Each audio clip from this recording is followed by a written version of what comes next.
Welcome to this lecture series on straight lines. आज के lecture में हम लोकस ऑफ अ पॉइंट पर चर्चा करेंगे। ये सारी चीज़ें हम पहले देख चुके हैं, हमें पता होनी चाहिए, पर कोई विशेष रूप से आज हमें इनकी आवश्यकता नहीं पड़ेगी। आगे बढ़ते हैं। Some problems for practice, some more problems for practice, and now let us get started. तो ये लोकस ऑफ अ पॉइंट होता क्या है? मैंने यहाँ कुछ परिभाषा लिखी है, वो आप पढ़ सकते हैं। मैं उदाहरणों से समझाऊंगा कि मतलब क्या होता है। बहुत साधारण सी बात है, बस ये जो शब्द है लोकस, ये एक लैटिन शब्द है और ये पढ़ के ऐसा लगता है कोई बहुत विशेष या बहुत ही कोई गूढ़ रहस्य हम देख रहे हैं या उसकी चर्चा कर रहे हैं। कुछ भी नहीं होता है लोकस, बहुत सरल सी एक बात होती है। अभी समझेंगे उदाहरण से। मान लेते हैं ए और बी दो डिस्टिंक्ट पॉइंट्स हैं यूक्लिडियन प्लेन में। अभी कार्टेशियन प्लेन की भी बात नहीं हो रही। कहने का मतलब कोई कोऑर्डिनेट्स हमारे पास नहीं है, कोई कोऑर्डिनेट सिस्टम हमने सेटअप नहीं किया है, बस हमारा यूक्लिडियन प्लेन है। उस पे दो पॉइंट्स हैं ए और बी, डिस्टिंक्ट पॉइंट्स हैं, ए और बी अलग अलग हैं। तो जब ये पूछा जा रहा है कि what is the locus of a point which is equidistant from A and B. Equidistant यानी बराबर दूरी पर, ठीक है, इक्वी डिस्टेंट, इक्वल डिस्टेंट। तो ये जो पूछा गया है, ये क्या पूछा गया है, इसका अगर एकदम स्पष्ट संस्करण लिखा जाए सेट्स की भाषा में, और सेट्स की भाषा से स्पष्टता आती है, ये मैं कई बार बोल चुका हूँ। व्हाट इज द, ये एग्जैक्टली वही प्रश्न है कि what is the set of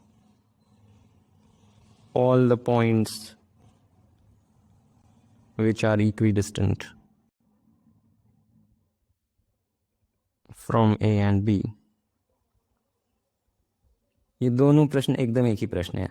ये इसका मतलब समझ में आना चाहिए, ये चाहे समझ में ना आए कि क्या पूछा जा रहा है लोकस ऑफ अ पॉइंट, पर ये है what is the set of all the points which are equidistant from A and B. वो सारे पॉइंट्स जो ए और बी से बराबर दूरी पर हैं, उनका सेट क्या है। उनका सेट जो है वो है, पूछने का, कहने का मतलब ये है कि उसको कुछ, क्या हम कुछ उसके बारे में ऐसा बोल सकते हैं जिससे समझ में आए या पता चले, या इस सेट के बारे में कोई ऐसी जानकारी हमें मिले जो सिर्फ ये लिखने भर से ना मिलती हो।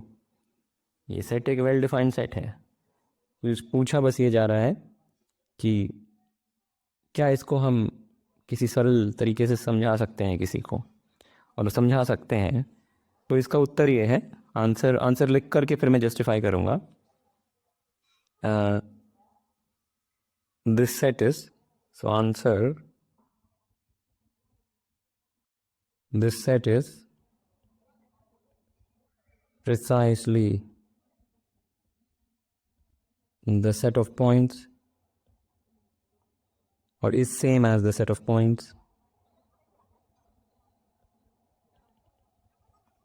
lying on the perpendicular bisector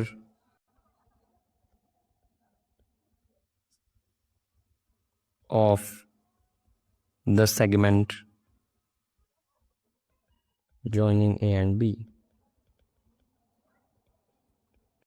तो हम क्या कह रहे हैं कि ये जो लाइन सेगमेंट है, इसका परपेंडिकुलर बाइसेक्टर लें तो ये जो सेट ऑफ पॉइंट्स है, ये भी एक सेट ऑफ पॉइंट्स ही है।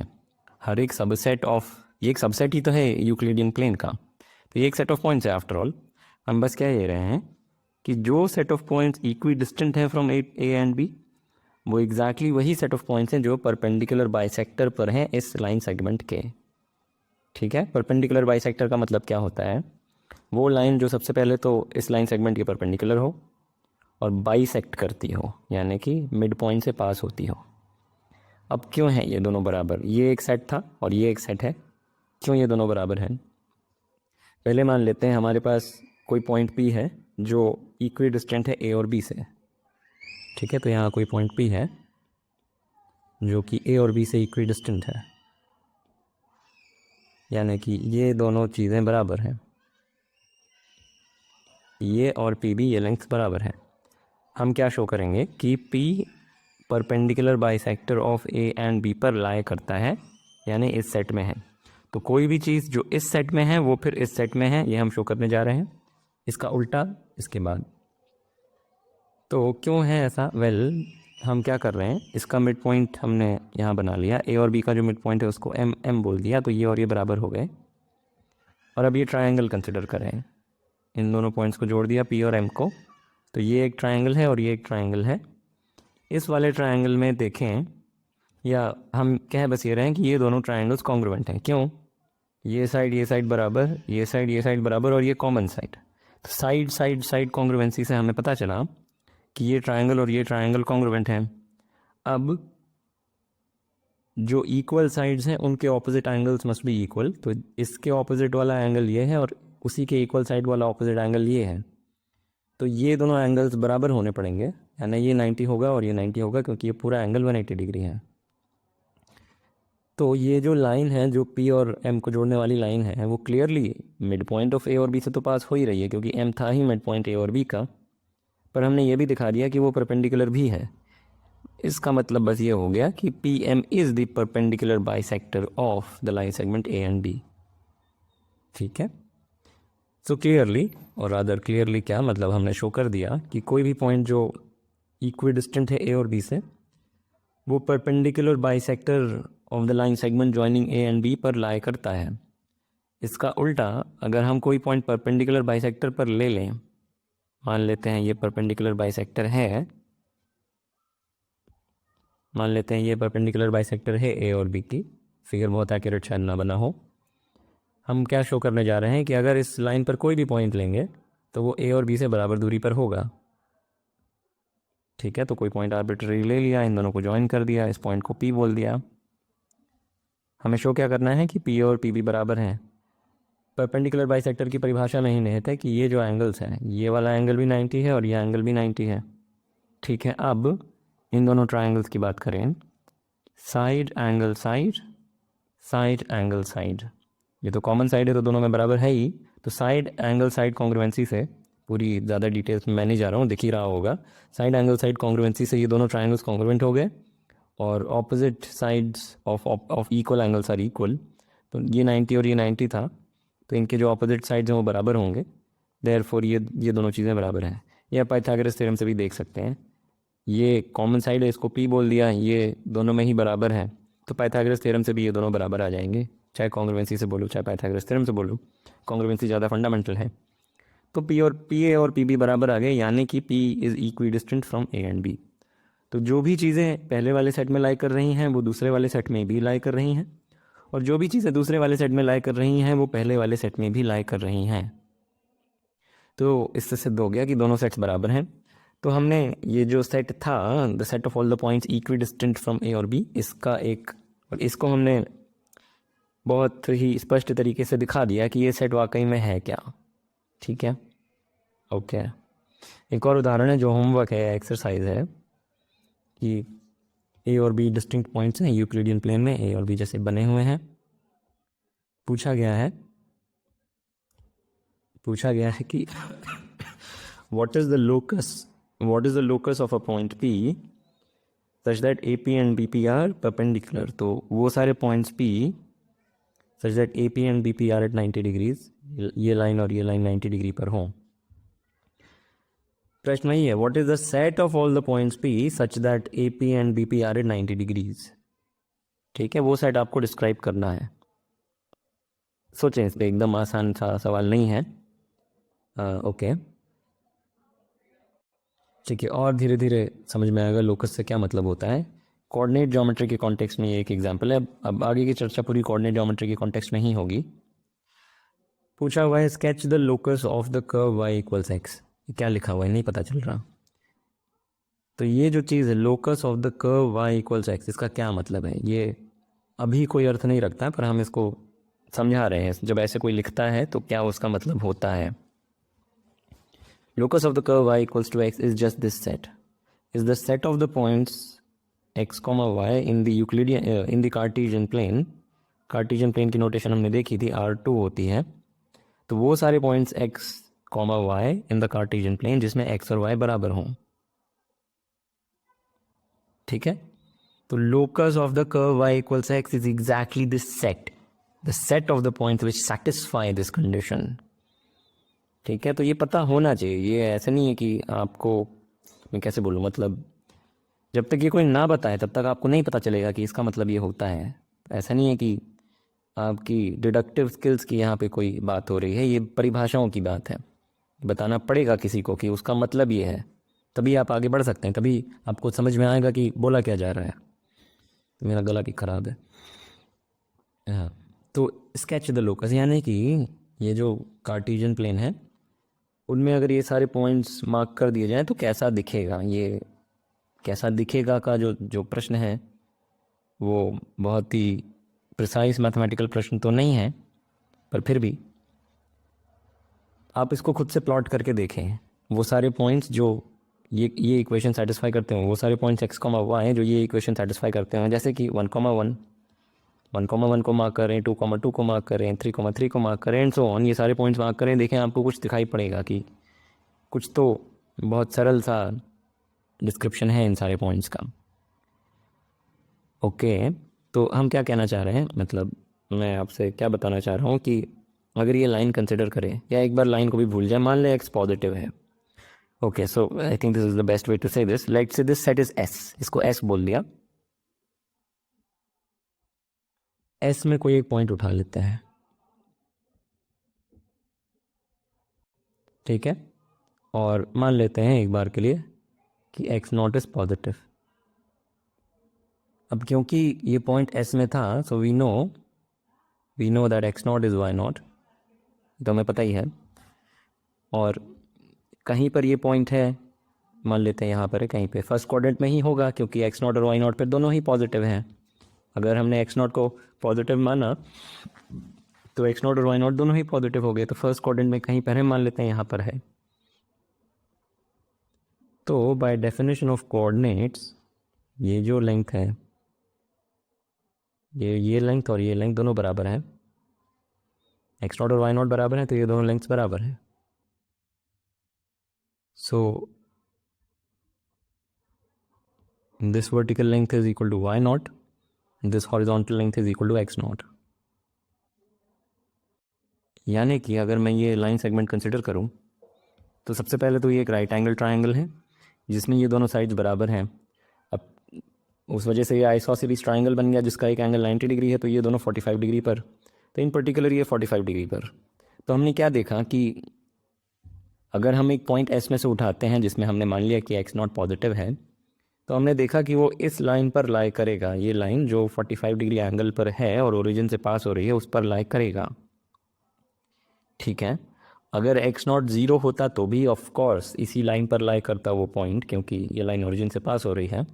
और अगर x नॉट नेगेटिव होता तो भी आप देख सकते हैं कि उस केस में भी वो पॉइंट इसी लाइन पर लाई करेगा।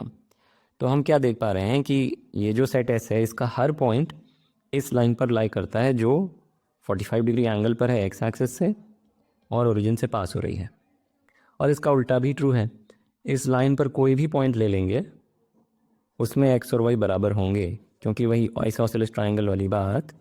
अगर हम यहाँ पे मैक्स डिस्टेंस आगे बढ़े, ये 90 डिग्री है ही, ये 45 डिग्री है ही, तो ये भी अपने आप x के बराबर हो गया, यानी y इक्वल्स x। और ये आप नेगेटिव पॉजिटिव किसी भी दिशा में जाएंगे, बात एक ही है। तो स्केच द लोकस माने कि अगर हमें अब स्केच करना ही हो, ये सारी चीज़ें हम हटा देते हैं, तो हम ये लाइन बना सकते हैं। ये लाइन है वो लोकस 45 डिग्रीज। और ये बहुत ही गज़ब की बात है कि एक अलजेब्राइक इक्वेशन थी, y equals x is an algebraic equation, उसको हम एक चित्र के माध्यम से समझ पा रहे हैं। ये इक्वेशन या कहा जाए ये सेट असल में एक ज्योमेट्रिक फिगर को कैप्चर कर रहा है, ठीक है। कोऑर्डिनेट ज्योमेट्री का पावर यही है कि ज्योमेट्री को हम अलजेब्रा से डील कर सकते हैं या कई बार अलजेब्रा को ज्योमेट्री से समझ सकते हैं। Okay, second example, second illustration, sketch the locus of this curve, this thing. तो अगेन प्रश्न क्या है कि ये जो सेट है of all the points in the Cartesian plane जहाँ पे कि ये हो रहा हो,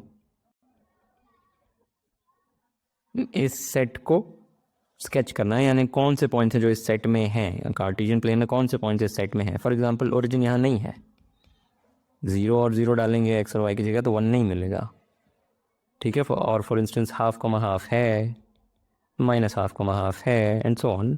बहुत सारे पॉइंट्स हैं और बहुत सारे पॉइंट नहीं भी हैं। ठीक है, तो इसको समझने की कोशिश करते हैं, ये क्या है ये सेट। मान लेते हैं फिर से कि x not comma y not S में है, कोई आर्बिट्ररी पॉइंट उठाया, और एक बार ये भी मान लेते हैं कि एक्स नॉट वाई नॉट दोनों ही पॉजिटिव हैं, समझने के लिए कि चल क्या रहा है। तो हमें क्या पता है कि x not plus y not is 1। अगर ये दोनों पॉजिटिव हो गए तो mod of x not plus mod of y not, ये हमें पता था कि 1 है, पर जब दोनों को पॉजिटिव मान लिया तो डायरेक्टली फिर हम ये लिख सकते हैं, क्योंकि एब्सोल्यूट वाली साइन हम हटा सकते हैं। तो फर्स्ट क्वाड्रेंट में बेसिकली हम ये जानना चाह रहे हैं फर्स्ट क्वाड्रेंट के कौन से पॉइंट्स इस सेट में हैं, बस उसको समझना चाह रहे हैं।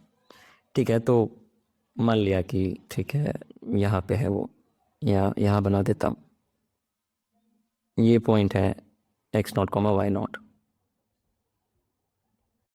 तो ये जो डिस्टेंस हो गई ये एक्स नॉट के बराबर हो गई, जहाँ पे कि ये मैंने परपेंडिकुलर ड्रॉप करी है एक्स एक्सिस पर।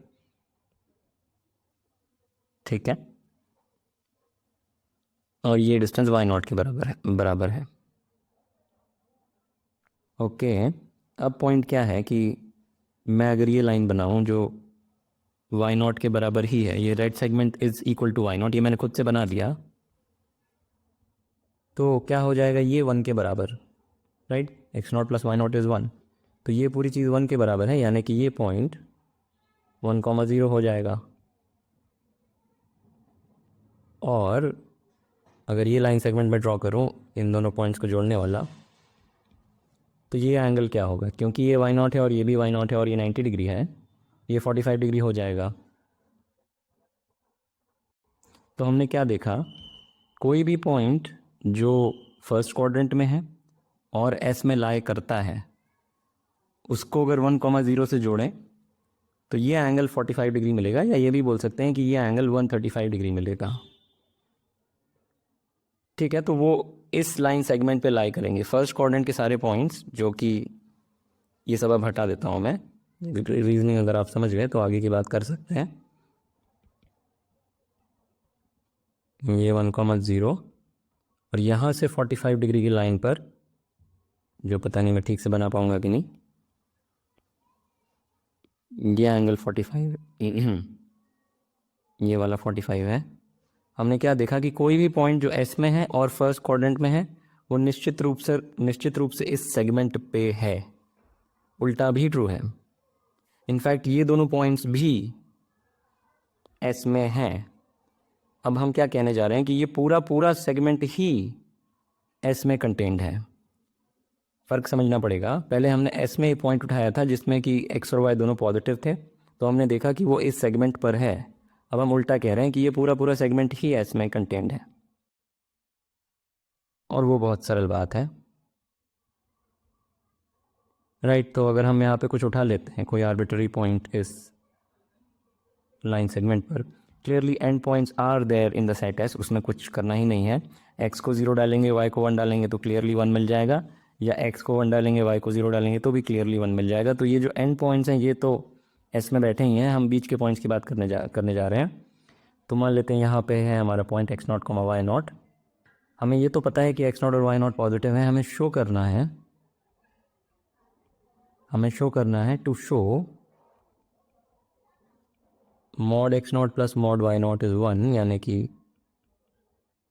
हमें क्या शो करना था कि ये जो पॉइंट है वो एस में है, उसके लिए हमें ये शो करना है। पर क्योंकि एक्स नॉट और वाई नॉट पॉजिटिव है, हम एब्सोल्यूट वैल्यू सिंबल्स हटा सकते हैं, तो हमें बस इतना ही शो करना है।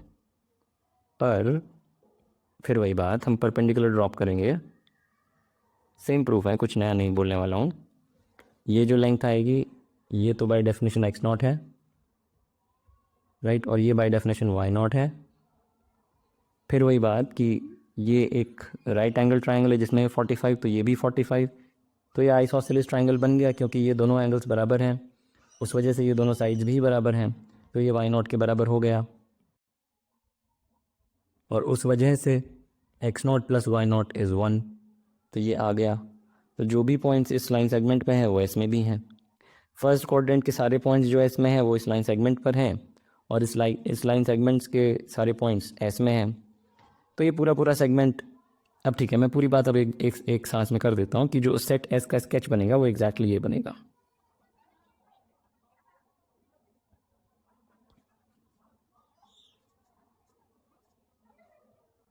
तो आखिर में एक बार और, अगर सेट एस में कोई पॉइंट है तो शो करना है कि वो इन चारों लाइन सेगमेंट्स में से किसी एक पे बैठा हुआ है, वर्टेक्स इंक्लूडेड। और अगर इन लाइन सेगमेंट्स, ये जो यूनियन है, ये जो स्क्वायर शेप का फिगर है, इस पर अगर कोई पॉइंट लेंगे तो वो यहाँ है। तो this is the sketch of the set S. मैंने केवल फर्स्ट क्वाड्रेंट पे सारी बात करी थी समझाने के लिए, पर आप 4 केसेस बना सकते हैं, x less than 0, y positive, या less than equal to 0, y greater than equal to 0, so on. ऐसे 4 केस बनेंगे। चारों केस में आप अलग अलग तरह से देख सकते हैं, पर एक बार फर्स्ट क्वाड्रेंट की बात समझ गए तो बाकी सब काफ़ी सिमेट्रिक है। ठीक है, जब इक्वेशन ऑफ अ लाइन पढ़ेंगे तो ये चीज़ हम बहुत जल्दी कर पाएंगे। यहाँ तो फिर भी हमने कुछ ज्योमेट्री करी, congruence, sorry not congruence but isosceles triangle etcetera. Equation of a line पढ़ लेंगे तो ये हम जल्दी कर पाएंगे, ये सारी चीज़ें जो आगे हम पढ़ेंगे। ठीक है, तो आई होप कि लोकस के बारे में कुछ आइडिया लग रहा है कि लोकस जब पूछा जाता है तो कोई बहुत बड़ी बात नहीं पूछी जा रही होती। ओके, एक और इलस्ट्रेशन। एक रॉड है ए बी, यहाँ पे बनी हुई है, उस रॉड की लेंथ L है और वो स्लाइड कर रही है। मान लीजिए एक दीवार है और ये ज़मीन है, उस पर रॉड स्लाइड कर रही है। पूछा गया है और ये हमें बता दिया गया कि जो पॉइंट ए है, यानी रॉड का जो ये पैर है या लोअर एंड पॉइंट है, वो कभी भी इसको छोड़ेगा नहीं, इससे सटा ही रहेगा। और जो पॉइंट बी है वो हमेशा इस दीवार पे ही रहेगा, इससे नहीं हटेगा। तो what is the locus of the mid point of this rod? जैसे जैसे ए को हम खिसकाएंगे राइट साइड, बी नीचे आएगा और मिड पॉइंट मूव करेगा, राइट। सारे ही पॉइंट जो रॉड के हैं वो मूव करेंगे। तो अगर हम ऐसा समझ लें कि यहाँ पे एक रेडियम लाइट लगा दी गई है मिड पॉइंट पर और अंधेरा कर दिया गया, तो जो पाथ ट्रेस होगा इस मिड पॉइंट के द्वारा, क्या हम उसे डिस्क्राइब कर सकते हैं? ठीक है, यही प्रश्न है। Locus of the mid point यानी वो सारे पॉइंट्स कार्टेशियन प्लेन में जिनके थ्रू ये मिड पॉइंट पास करेगा एज दिस रॉड स्लाइड्स। मतलब मान लेते हैं वर्टिकल पोजीशन से स्टार्ट किया और हॉरिजॉन्टल पोजीशन पे ख़त्म किया, तो इस पूरी जर्नी के दौरान जो मिड पॉइंट है वो किन किन पॉइंट्स के थ्रू होकर के गुजरेगा, ये हमें बताना है। ठीक है, ज़रूर इस पर सोचें। तो let S be the locus. ठीक है, और जैसा कि हम बोल चुके हैं, लोकस कुछ नहीं होता है, एक सेट होता है। सेट जो सारी गिवन कंडीशंस को सेटिस्फाई करे, प्रिसाइसली वो सेट जो गिवन कंडीशंस को सेटिस्फाई करे। तो एक बार दोहरा दूं, एस क्या है? एस लोकस है of the mid point of the rod as it slides. पर उसको बहुत एक्सप्लिसिटली अगर बोलना हो, जितनी भी संभव पोजीशंस हैं इस रॉड की, हर पोजीशन के लिए उसका मिड पॉइंट का जो कोऑर्डिनेट है वो रिकॉर्ड कर ले, और इन सारे मिड पॉइंट्स का जो सेट है वही एस है और वही मिड पॉइंट का लोकस है। भयावह भाषा में उसे लोकस बोलते हैं, ज़मीन की भाषा में उसे सेट बोलते हैं। ठीक है, तो let S be the locus. और अब हमें इसे डिस्क्राइब करना है। ये भी एक डिस्क्रिप्शन ही है, जो भी हमने दिया, जो प्रश्न दिया है वो भी डिस्क्रिप्शन ही है, हमें उसे एक्सप्लिसिटली डिस्क्राइब करना है। मान लेते हैं हमने इसमें एक बिंदु उठा लिया, एक पॉइंट यहाँ उठाया और उसका एक्स कोऑर्डिनेट मुझे बता दिया गया। क्या मैं वाई कोऑर्डिनेट किसी फॉर्मूले द्वारा बता सकता हूँ? उस तरह की बात है। समझेंगे, जैसे जैसे सोल्यूशन देखेंगे अपने आप समझ में आएगा क्या बोला जा रहा है। तो एक कोई आर्बिट्ररी पॉइंट यहाँ उठा लेते हैं। So let A comma B be an arbitrary point in S, और एक रिलेशनशिप हम इस्टेब्लिश करेंगे ए और बी में। अब क्योंकि हमने लोकस में एक पॉइंट उठाया है, तो by definition of the locus, rod की किसी एक पोजीशन के लिए ये मिड पॉइंट बन रहा होगा रॉड का। By definition of the locus, rod की कोई एक ऐसी पोजीशन है जिसका मिड पॉइंट एग्जैक्टली ये पॉइंट है। तो मान लेते हैं वो ये पोजीशन है, फिगर में ऐसे बना दी गई। ठीक है, रॉड की लेंथ L है, ये हमें याद रखना है। अब ये जो कोऑर्डिनेट्स हैं, ये जो एंड पॉइंट्स के कोऑर्डिनेट्स हैं, ये हम निकाल सकते हैं। अगर इसके कोऑर्डिनेट्स को हम अल्फा कॉमा 0 बोल दें और बी के कोऑर्डिनेट्स को 0 कॉमा बीटा बोल दें, तो by the mid point formula 0 plus alpha is twice of A, या ऐसे बोलना चाहिए कि 0 plus alpha by 2 is A and beta plus 0 by 2 is B, whatever. तो आप इस पे सोचें खुद से अगर नहीं समझ में आई बात। इसके कोऑर्डिनेट्स हो जाएंगे therefore the coordinates of A are 2a, 0 and the coordinates of B are 0, 2b। Mid point formula से इमीडिएट है ये, इसमें कुछ बहुत बड़ी बात नहीं है। पर हमें ये भी पता है कि रॉड की लेंथ L है, रॉड की लेंथ L है। So since the length of the rod is L,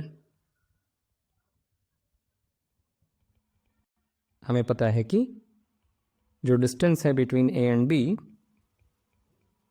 वो L है, और डिस्टेंस फॉर्मूला से 2a - 0 का होल स्क्वायर माइनस 0 - 2b का होल स्क्वायर का square root is equal to L। और इससे हमें मिला बोथ साइड स्क्वायर करके कि 4 times a square plus b square equals L square. पर इसको हम ऐसे लिख लेंगे कि